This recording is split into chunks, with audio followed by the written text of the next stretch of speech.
Shalom saudara terkasih, salam jumpa bersama saya Romamu MSC dalam RSM pada hari Jumat biasa pekan yang ke-28. Semoga Anda dalam keadaan baik dan sehat selalu.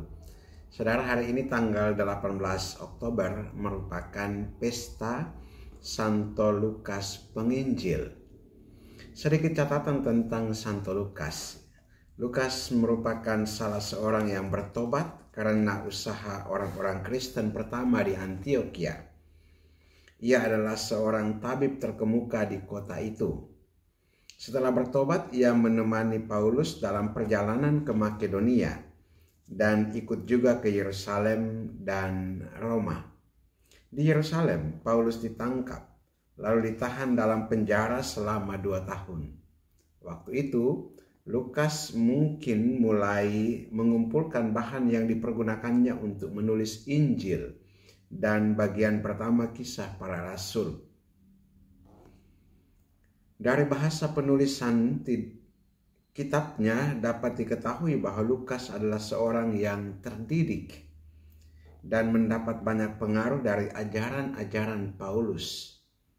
Sebagaimana Paulus, Lukas dalam pewartaannya amat menekankan keselamatan Allah yang diperuntukkan bagi semua bangsa.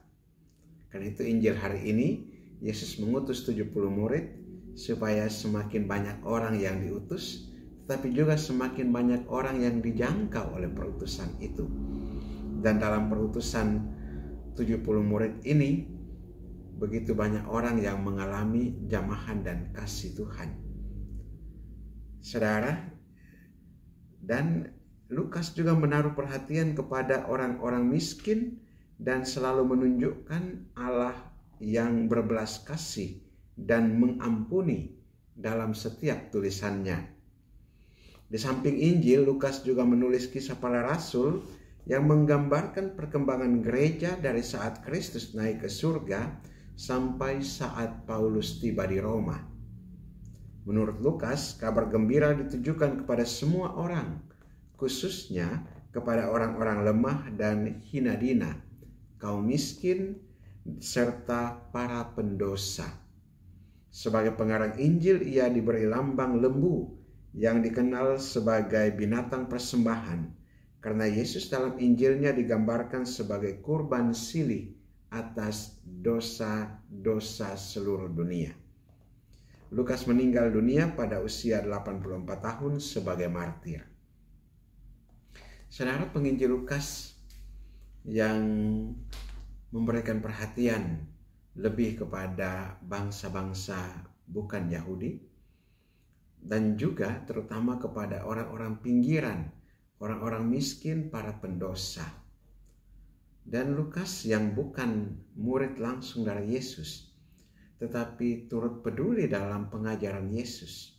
Dari tulisan-tulisan yang dikumpulkannya, mau menggambarkan kepada kita sekalian betapa jangkauan pengajaran Yesus, betapa perhatian Yesus, dia yang lemah lembut dan rendah hati, dia yang berbelas kasih kepada orang-orang kecil, gambaran seperti seorang Samaria yang baik hati, gambaran seperti ini juga mau mengatakan betapa orang-orang pinggiran ikut berpartisipasi dalam karya belas kasih.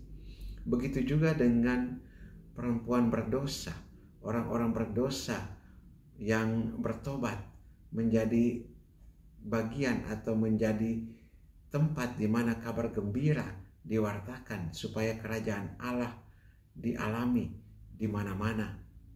Begitu banyak tempat bisa dijangkau oleh pewartaan Injil.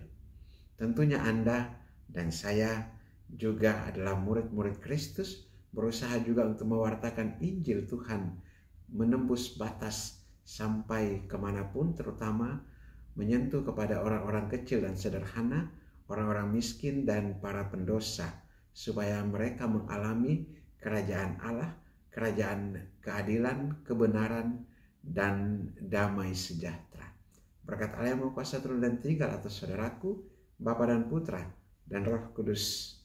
Amin.